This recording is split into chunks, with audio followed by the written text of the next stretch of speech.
vznikla instalace, která připomíná chrámy, připomíná stavby, ale zároveň je to vnitřní prostor nějaký, který je ohraničený a do kterého nejde vstoupit tak jednoduše.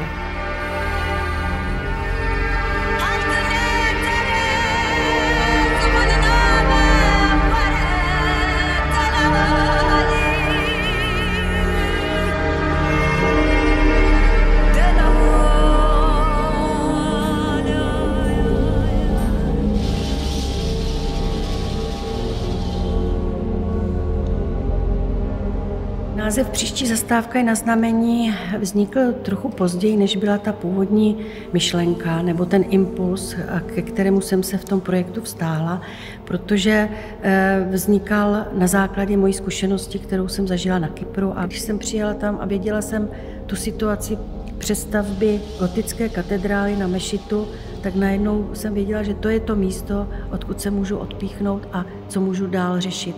A otevřela to velice široký okruh otázek, na které jsem se snažila nějakým způsobem reagovat a které si myslím, že nejsou ještě dopovězeny. Pak na druhou stranu vlastně tento objekt, jak se k tomu váže, je nějaký propojování, nějaký transformace myšlenek, náboženských hodnot, které mohou existovat vedle sebe, protože tak, jak jsem vnímala tu situaci na tom Kypru, tak to byl přesně odraz situace, kdy my známe z historie nebo ze současnosti, kdy církev a náboženské různé filozofie byly příčinou mnohých střetů, které ovlivňovaly život lidí na celém světě.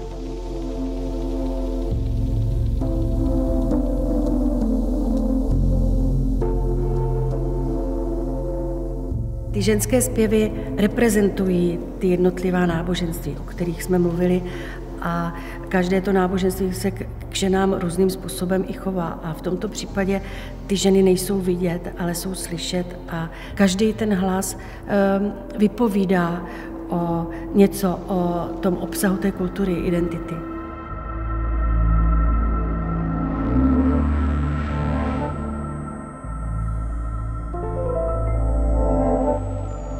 Ten materiál byl textil, s kterým jsem pracovala, i s těma výšivkama, které reprezentovaly ty jednotlivé kultury a identity.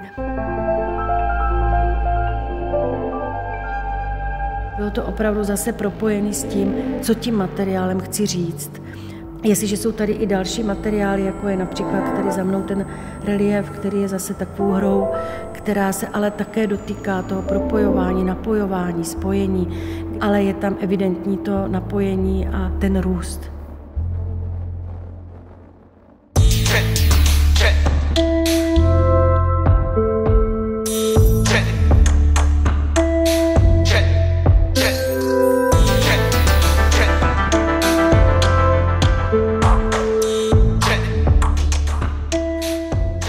Možná tou další linkou, která provází ty věci na výstavě, je nějaký pocit ze hry, skládačky, kdy všechny ty věci se seskládávají, jako tento objekt má řazení. Může to řazení vypadat i jinak, když se to vyskládá.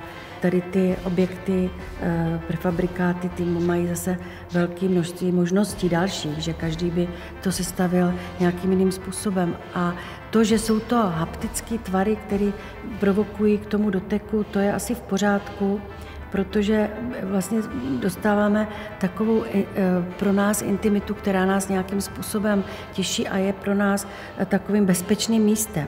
Což když si oblíkneme svetr, tak máme pocit, že jsme v nějaké své intimitě. Tak možná i tato stránka tam je jaksi obsažená. Není to pro mě ta haptičnost v tom rozměru, že bych si přála, aby diváci si na ty jednotlivé objekty ověřovali, nakolik ta látka je měkká, nakolik ne, ale spíš by měla vyzařovat nějakou tou vnitřní intimitou a tím skládáním, který vlastně tam dává ten pocit té variability, že to může vypadat i jinak.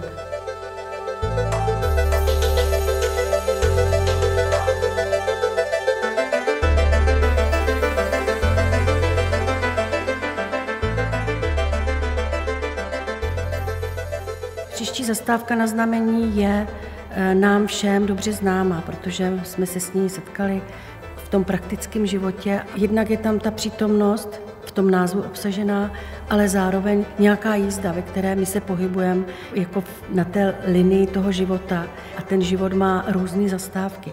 Nikam jedu v tom životě a ty zastávky mám a někdy vystoupím a někdy ne.